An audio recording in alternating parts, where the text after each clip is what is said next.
There are very few artists, I feel, that are really doing something like truly original that no one's ever been done before, you know? I used to have that mentality, like as artists, we're always trying to find our own unique style. I talk a lot with my uncle. He's a really great artist, Federico Jordan. He's the one like set me through a good path. Like off topic, like he's the one that taught me mostly everything I know in the art version. Like on my own, I learned everything, all the like technical things about cameras, lighting, and all that. I loved showing him my new work because he was brutally honest with it, and I think that's something a lot of people can't take, but I think it's an important thing to do. I would show him a picture I took of the city, and it's like, it's great, but I think I've seen this picture 100 times already. We're like, why would I see it as art or like something interesting? And then I was like, you know what, he's right, let me think how I can take this shot different, like be unique or whatever. Other stuff, I would show him a picture, or he would not respond, he would just send me a link about like how to improve your lighting and stuff. Yeah, just like subtle, like... Yeah, and I would never get offended. I was like, okay, bet. Yeah. Like, all right, I'm gonna keep trying. And he would just show me all these great artists, like Henry Cartier-Bresson, like the greats, especially street photography. That's why I was mentioning earlier, like I think street photography is its own thing. I don't know, just catching moments, because in cinematography, you set them up. Like street photography, it's like you capture a moment, so it's like you gotta like be on the lookout for everything, colors, composition, lighting, and then catch that one moment, and then in one picture you gotta like give out the whole story about the picture. Cinematography is different. I think it's its own thing, but it's you, instead of capturing that moment, you create that moment through lighting. But going back to my uncle, he what we were talking about being unique. One time we were talking, and then he was just telling me how artists trying to find their own style, unique style, it's kind of like toxic, and it's hard. It's something that it's like an endless loop that you'll never be happy with your work. Trying to be unique, it's kind of hard now being unique. It's kind of like just do what you like. I think your style comes through when you just create something you love. Yeah. Because it's a sense of self-expression, and that uniqueness comes from that self-expression and what you create.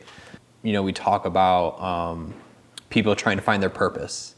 Yeah. You know, and they try so hard to be like, oh, what's my purpose? Like trying to define this exact thing.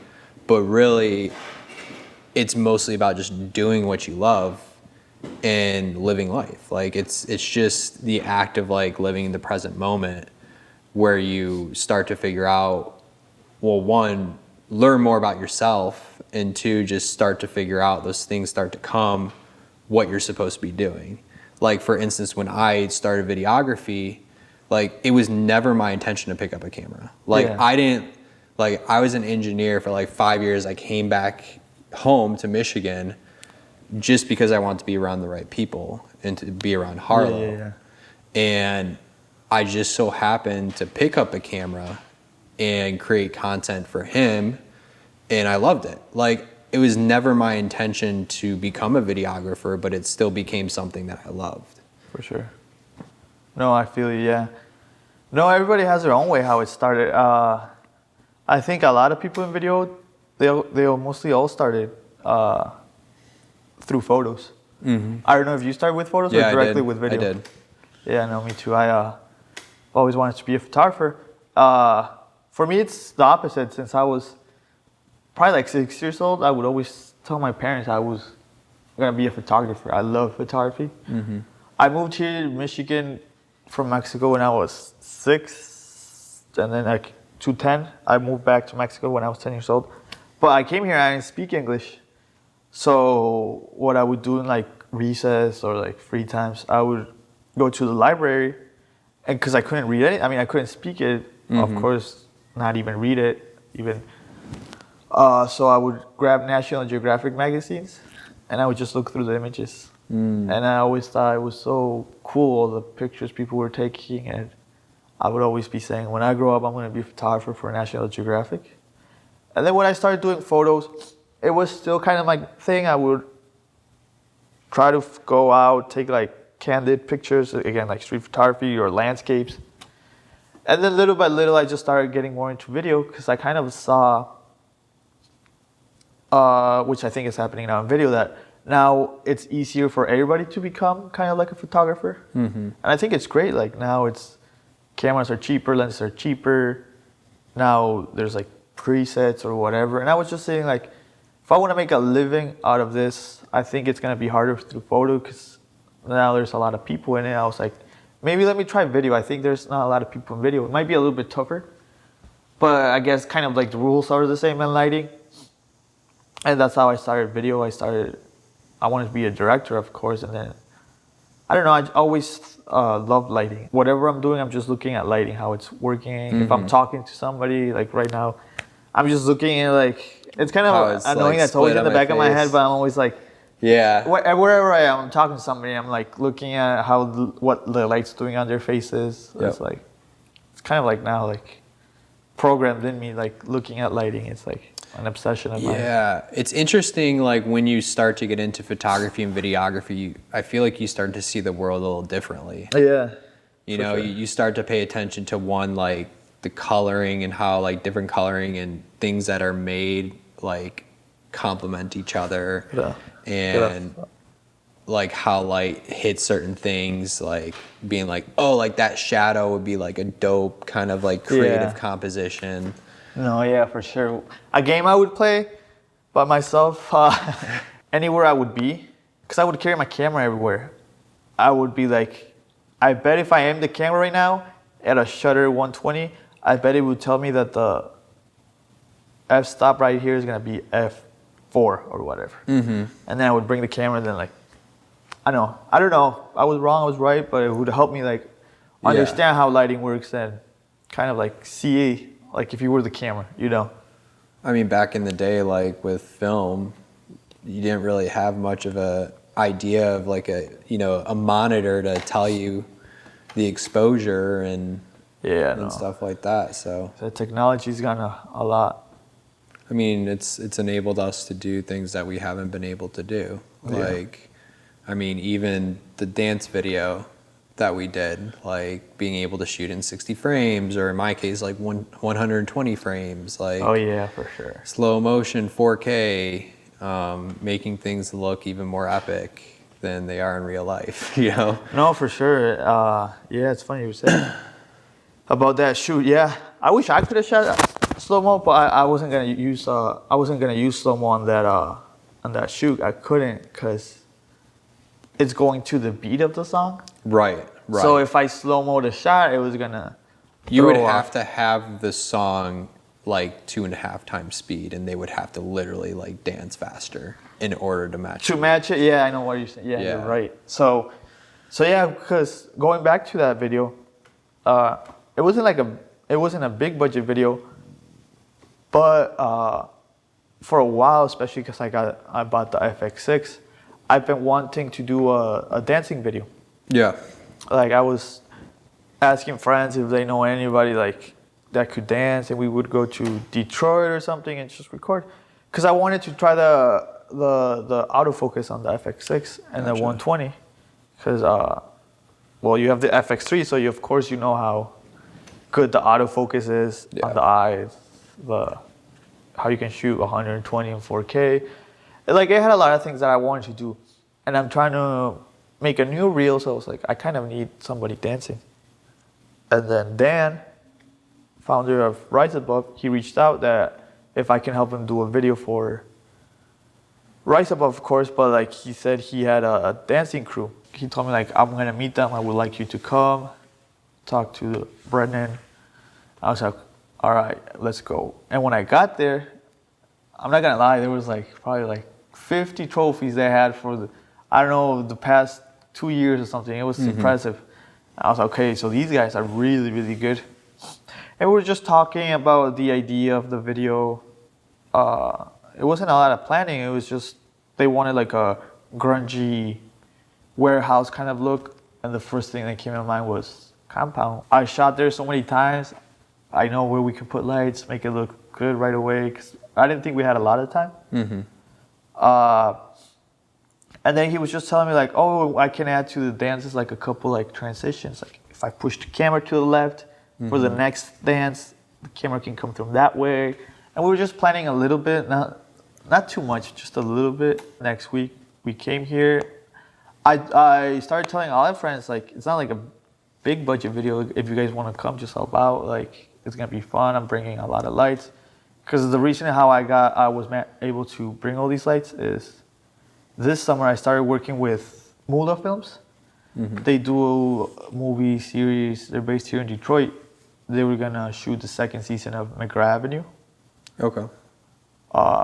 He asked me if I could be the cinematographer with Kennedy. He's a really good cinematographer as well. And we both shot it, but now I have a good relationship with Mula T.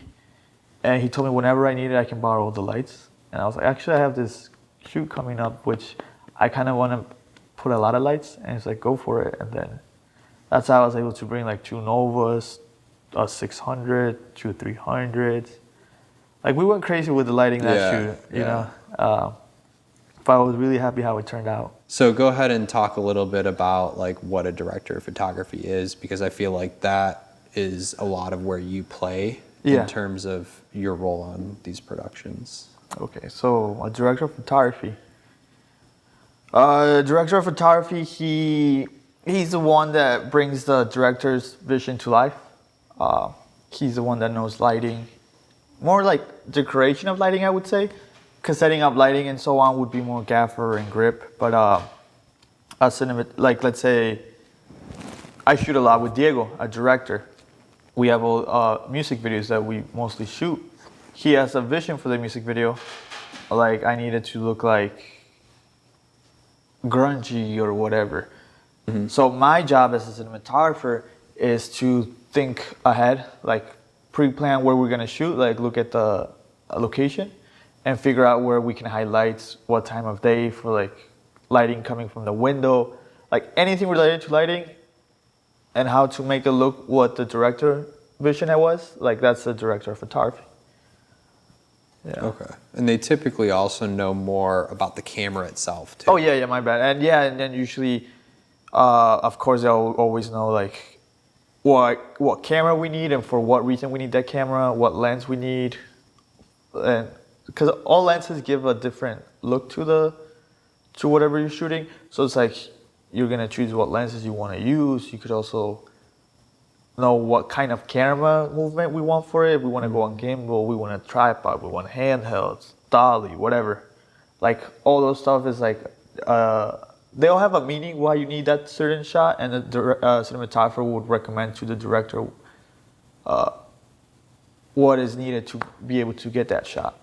Right. So it's definitely like a very collaborative effort between the director and the director of photography. But at a lot of videographers in Detroit, they're playing both roles. Yeah. You know, they're the ones with the camera, shooting, and also in their mind trying to give creative direction to the artist or to whoever they're shooting, whether it's a commercial, music video, or whatever it is. They're also doing the directing. Yeah. And I don't think people realize that those should really be 2 separate roles, because there's so much that goes into each role individually that, to me, I feel like you start to lose a little more of the creativity because you just get overwhelmed. Yeah. Like trying to do so much. No, for sure. I think now we're all or we started or we still do like the one-man crew. I think it is true. We all try to be like the director, cinematographer, gaffer, editor, colors, like everything that comes into it. And of course, there's even more than that. I'm just saying like the ones that came in my head. There's way more roles that if you're shooting by yourself, you have to fill in. I thought like I could do it, you know. I mean, I have all this knowledge online. Like on YouTube, I can learn how to edit. I can learn how to direct. I can learn how to put lights or whatever. And I was doing it until I figured out I have to work with people to make it easier and let my creativity grow, especially one good thing about one-man crew is like from there you're kind of like learning what you like the most. Yes, absolutely. Like maybe you're like, I'm not liking shooting, but I'm actually liking the editing part. Or like me, I hated the editing part, and I'm more like an introvert, so I'm not like really like, if I have to, I'll do it, but I don't like yelling at people or like giving directions where to go and stuff. I always had a fascination with lighting, so I was like, I think cinematography is my way to go.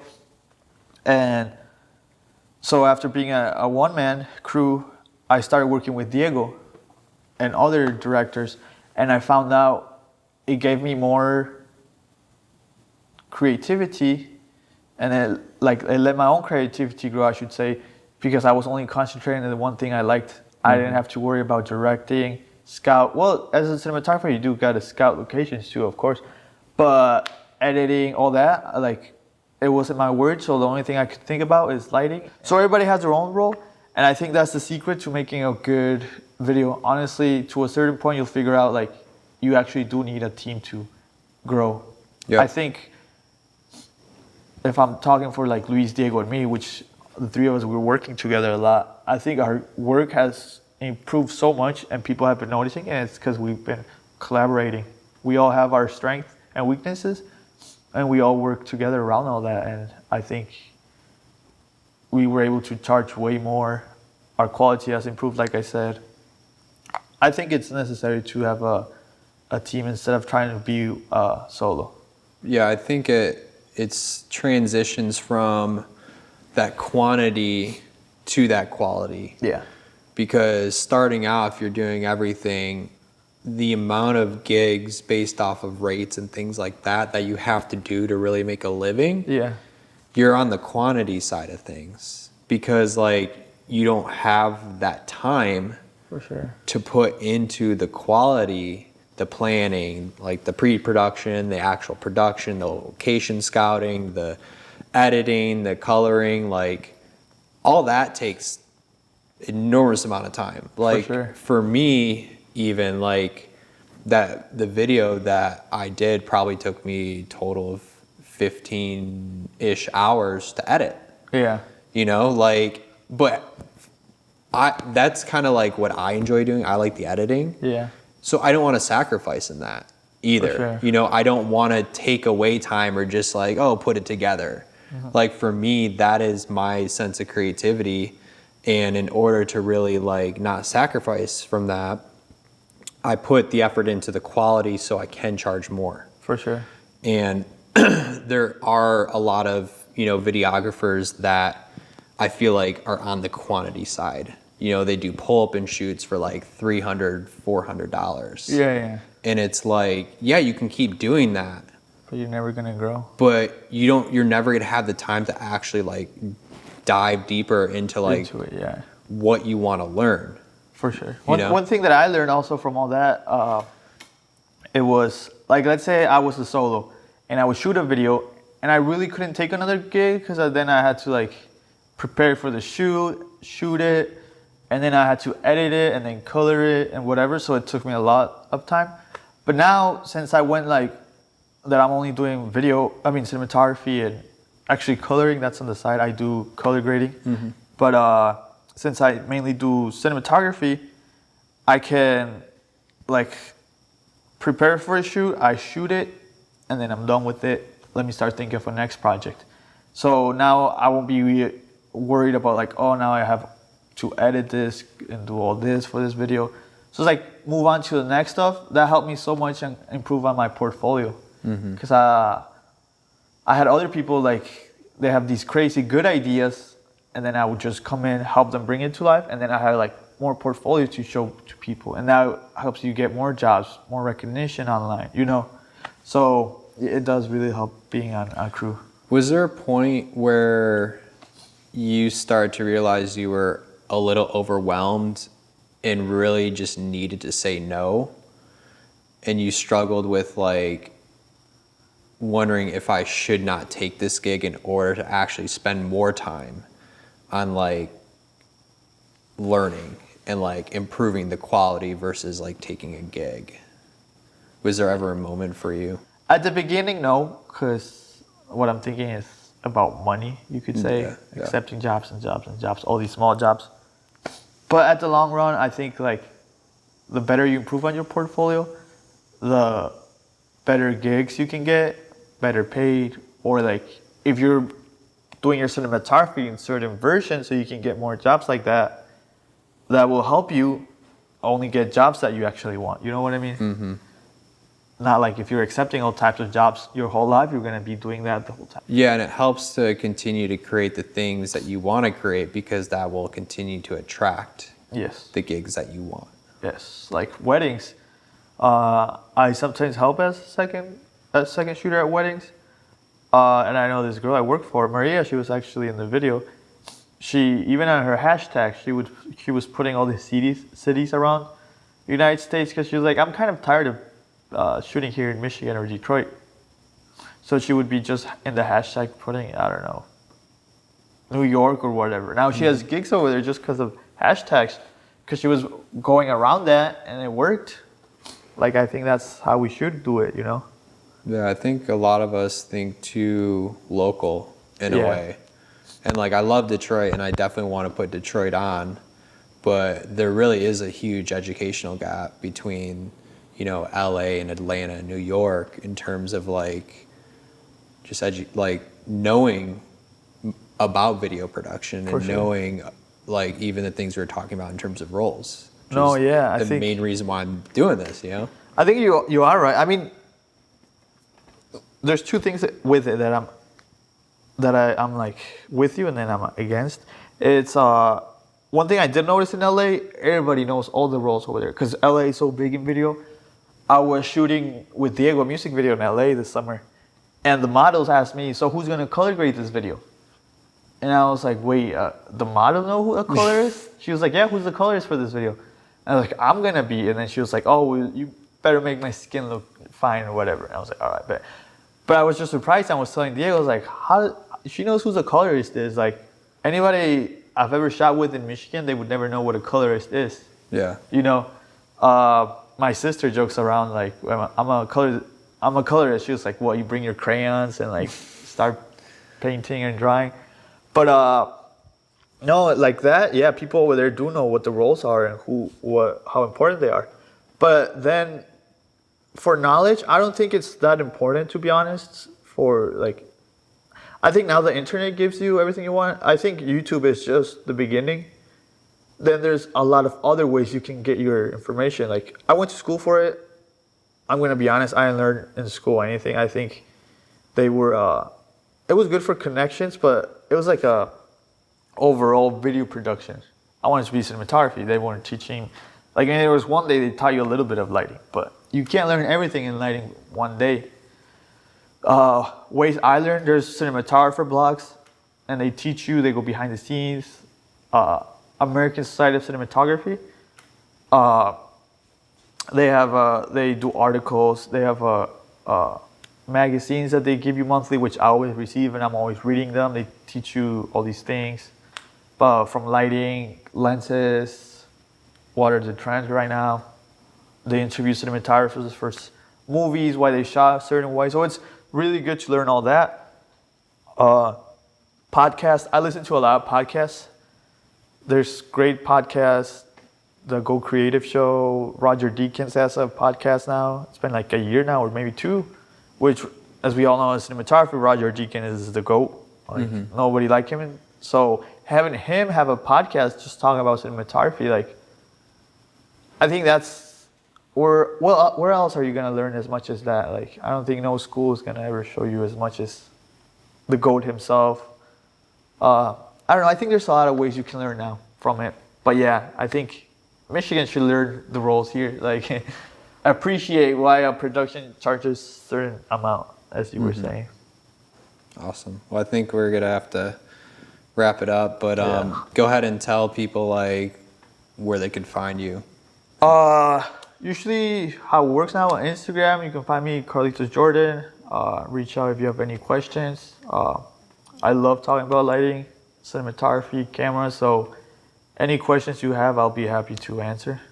Sweet. Yeah. And I'm Ashe Moró. We never actually did an introduction. We kind of just rolled right into it, but We that can do it works. and add it at the beginning. Yeah, we can do it in the beginning. But yeah, you can find me at ash.moró. And yeah, we're wrapping it up here. First one. Sweet.